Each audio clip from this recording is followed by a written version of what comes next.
మనకున్నటువంటి రంగాల్లో real estate రంగం చాలా అద్భుతమైనటువంటి మార్కెటింగ్ రంగం. దీంట్లో లీడర్ అనే వ్యక్తి పాత్ర చాలా అద్భుతమైనది.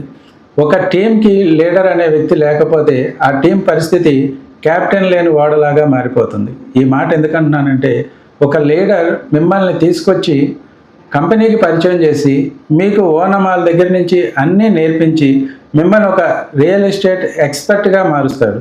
అంటే మీరు సేల్ చేస్తున్నారంటే దాని వెనక ఉన్నటువంటి కృషి, తపన అంతా కూడా లీడర్ మీదే ఉంటుంది.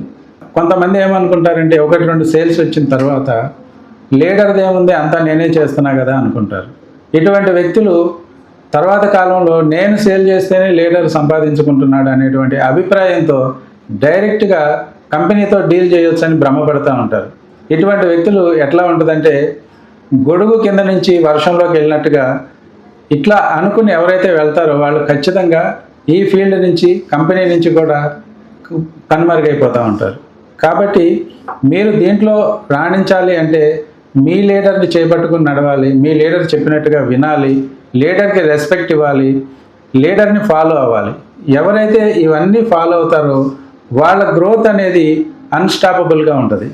కాబట్టి ఈ లీడర్ చైర్ అనేది మీరు అసోసియేట్గా ఉన్నప్పుడు మీకు అర్థం కాదు. మీరు ఎప్పుడైతే మీరు కూడా ఒక లీడర్ అయి ఆ కుర్చీలో కూర్చుంటారో అక్కడ ఉన్నటువంటి సాధక బాధకాలు ఏంటి, ఆ ప్రెషర్ ఏంటి, ఆ బాధ్యత ఏంటి అనేది మీకు బాగా అర్థమవుతుంది. సో మై డియర్ ఫ్రెండ్స్, ఎప్పుడైనా కూడా మిమ్మల్ని తీసుకొచ్చి ఈ ఫీల్డ్కి ఎవరైతే పరిచయం చేశారో వాళ్ళకి రెస్పెక్ట్ ఇవ్వండి, వాళ్ళని ఫాలో అవ్వండి. రియల్ ఎస్టేట్ రంగంలో ఎంటర్ప్రెన్యూర్స్గా శిఖరాగ్రాలకు చేరుకోండి. అంతేగాని నెగిటివ్ పీపుల్ మాటలు విని వాళ్ళని పట్టించుకొని మీరు ఈ ఫీల్డ్ నుంచి కనుమరుగు కావద్దు. Thank you.